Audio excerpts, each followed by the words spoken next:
I'm Caleb Brooks with the AHSAA Radio Network. I'm at Hueytown High School, joined by new head football coach, Coach Greg Patterson. And Coach, season started, and you guys have gotten off to a great start. 2-0. You've put up points. You've come up with big stops and big moments on the defensive side of the ball. And coming into your first year as a head coach here at Hueytown, you really can't envision a better start than what you guys have had. Tell me what's your thoughts on this season so far, and really what your team's been able to do to this point. Yeah, very blessed to have inherited the situation that I was in. Coach Manziel did a real good job of building and putting things together before I took over. Our biggest thing has been continuity on staff, and then the ability that admin has given us to add quality guys when other guys have left. So I can't say enough about the guys that are coaching positions for me every day. And then just our kids having a continuity of the core of the staff that's been together now for 4 years, and kind of the comfort level that they have with all of us. With me being here 3 years before taking over, we didn't change a lot of stuff scheme-wise. So they've really gotten comfortable in our system and really bought into doing the stuff in the off season we've asked them to, and it's paying off. To have a guy like Roydell that we just talked to in here that's, big time running back that's getting recruited by places all over the whole entire country, does it make your job easier as a coach knowing that, sometimes you can just turn around and just hand him the ball and just let him, go? In some aspects it does. Can't say enough about the kids that are around him. Other teams have, I'm sure defensive coordinators have a headache because of the other weapons we have. We have the other running back, Antonio Mason, that's committed to UAB. Mm-hmm. We've got a defensive player in Jordan Ivory that we've moved over to slot receiver that's got some small D2 offers that has been real dynamic for us. A kid that transferred in last spring from Shades Valley, Quindarius Mays, has joined us, and he's been a threat downfield. And then DeAndre Coleman caught a touchdown pass against Homewood. So that's the biggest dynamic offensively that's changed, is we've been able to spread the love around, so to speak, to different people, and people just can't key on Roydell. But Roydell's shown that we can hand him that ball one time and he can make a 70-yard run and put us up, 1 or 2 touchdowns, and that's always a special talent to have, and I think the guys have handled it real well, and that's just part of our success of putting up, 30-plus points in a game. So, can't say enough about him, can't say enough about the ones around him, because I'm sure it really makes it difficult. I tell people all the time I'm glad he plays for us, because I would hate to have to scheme against him. And, that's been the thing I think that's been really impressive to me. You see it, around the state, a lot of offenses struggle early in the season. You guys really haven't. Y'all been really balanced on the offensive side. You've been able to run it. You've been able to throw it. When you're calling plays, and when your offensive coordinator's calling plays, and you're able to get in a rhythm, and you can pretty much do whatever. You can throw it. You can run it whenever. I mean, how much easier does that make it, for a coach to have the options to be able to do really anything on the offensive side? It really does, and that's what we were hoping for going into this season. Josh Franklin had coached wide receivers and for us before, and promoted him to offensive coordinator this year. And just me and him talking in the off season, that was our focal point. We knew that we had playmakers, at several positions, and just the ways that we needed to get all of those guys the ball, because we felt like that's what happened in the second round with Sarah Land last year. Mm-hmm.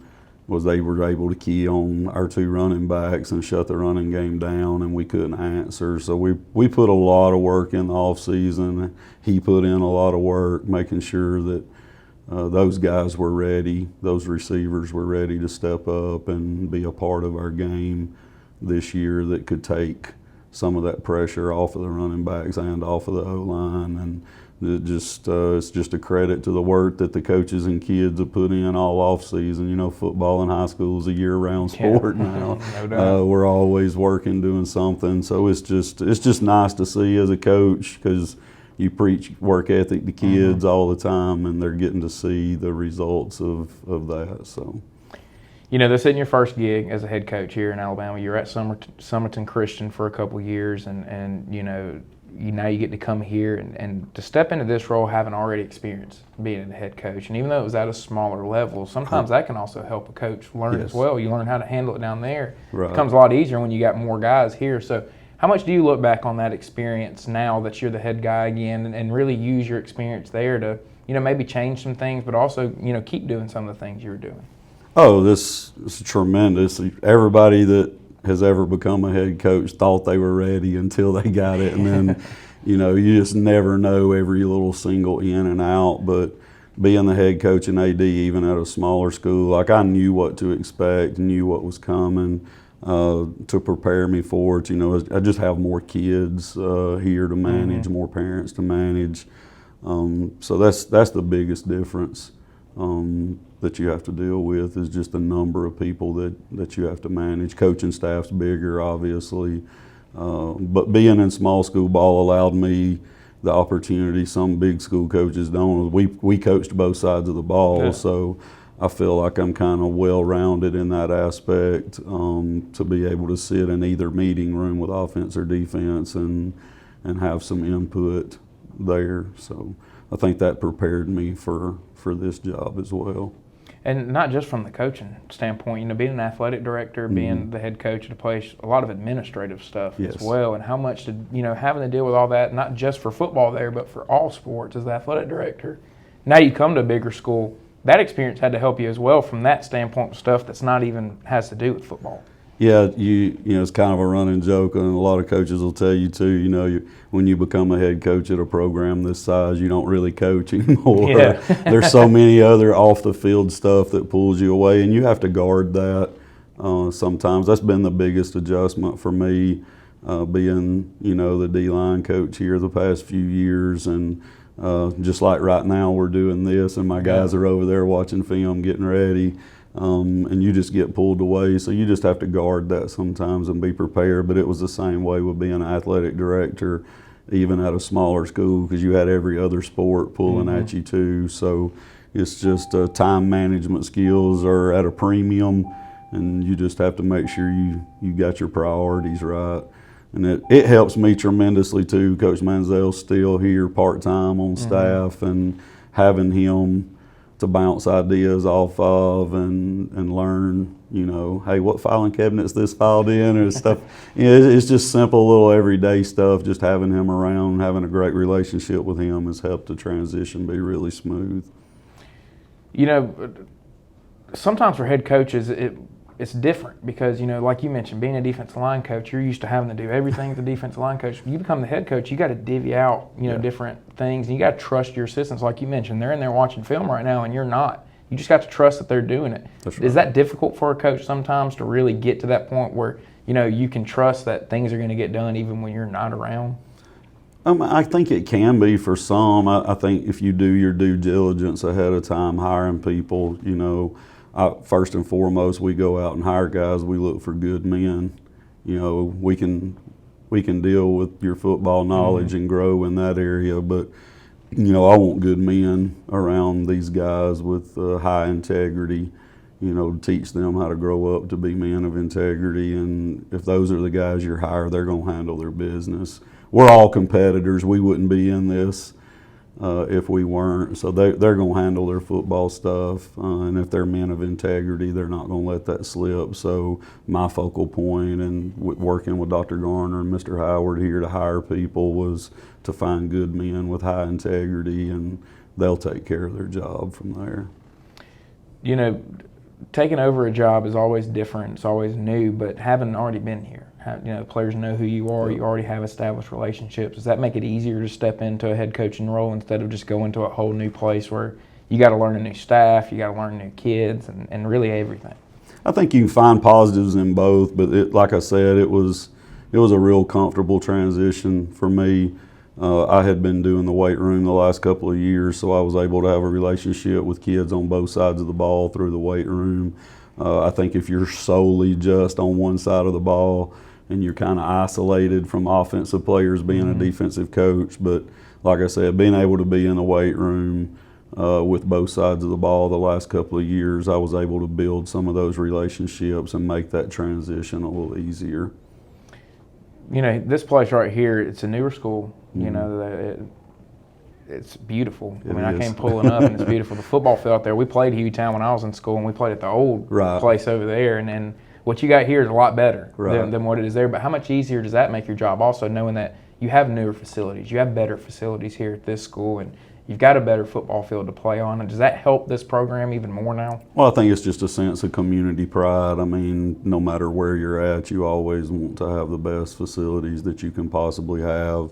You know, it's a great teaching point for us with the kids too, you know, to take care of what they have. You know, you can, you know, Gilmore Vines is still there. It's full of tradition. You know, a lot of the people in the community, you know, love that place for the history, and we don't ever want to forget that. But I talk to the kids all the time about establishing their history here because it is where we play. But, you know, our facilities are awesome.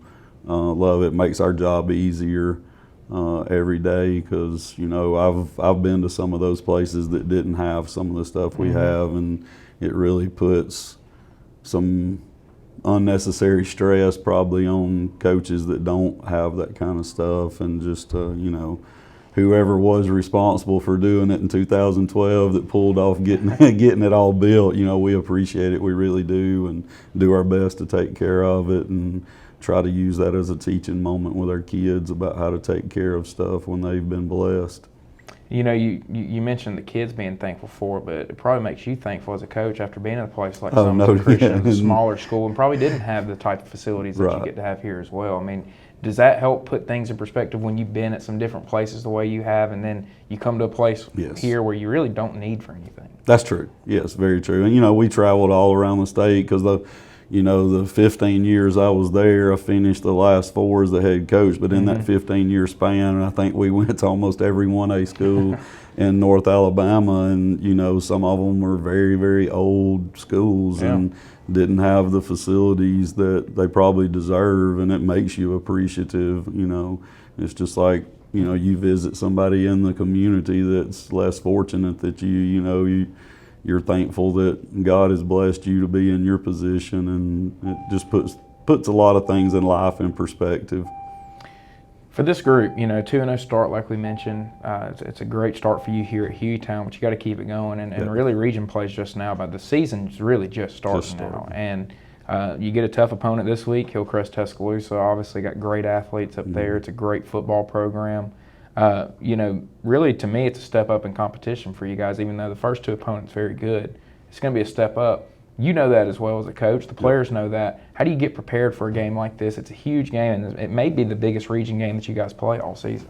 Yeah, it could be. I think, you know, our kids playing them last year, it came down to the wire for us to come back and win close to the end right there.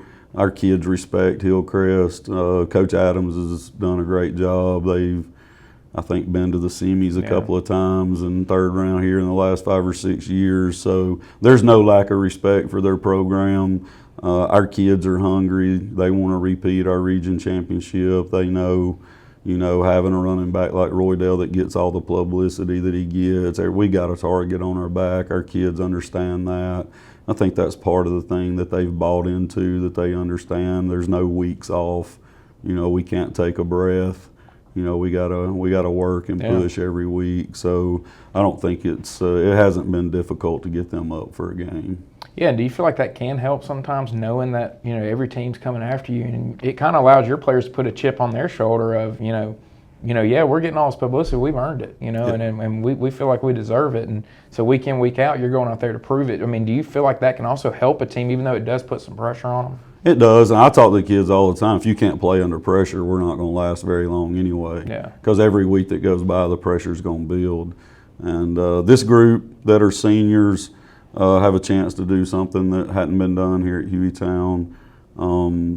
We make the playoffs this year to be the first time in school history that somebody's made it 4 years in a row. Wow. So they've taken that on as a challenge. They want to be that group. I mentioned earlier about making their history, and they've kind of jumped on that idea, and they want that to happen.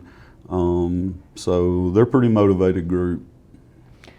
A lot of seniors on this team, you know, and you got a lot of older guys, a lot of guys back from last year's team. You know, does that help as well, knowing that you got experience back from a group that was able to have a lot of success? Sure, it always helps. And I mentioned earlier just our kids' comfort level.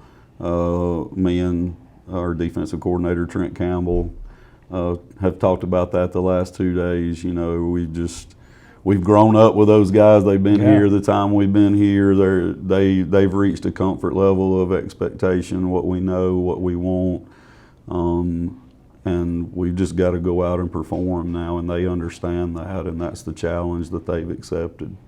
After this week, you get a bye week, and then from there on, you're playing games the rest of the way. But after a big game like this for Hillcrest, do you think that the bye weeks really add a good week where you can win or lose, basically reset the season, and then get things back going again the next week? Yeah, I mean, ideally, if they tell you have to have a bye week, you'd probably want it maybe a week later, maybe 2. It's not at a bad spot for us. We got several kids. It's just like I tell them all the time, if you're playing the game hard, you're going to have a nick and a bruise and a tweak here. Just gives you time to get those kids, those little knick-knack injuries or whatever healed up and kind of get ready for that stretch run. And it came at a good time for us last year too. So we can't change it, can't do anything about it. So we just work our schedule around it to be the best we can and move forward. Well, Coach, I appreciate you taking the time to sit down with me. Thank you for allowing me to, come and visit your school, visit your players, and visit your program. And looking forward to seeing how the rest of the year shapes out for you guys. And hopefully we see you guys later this year, deep in the playoffs. Okay, thank you. We appreciate what you do. Yes, sir.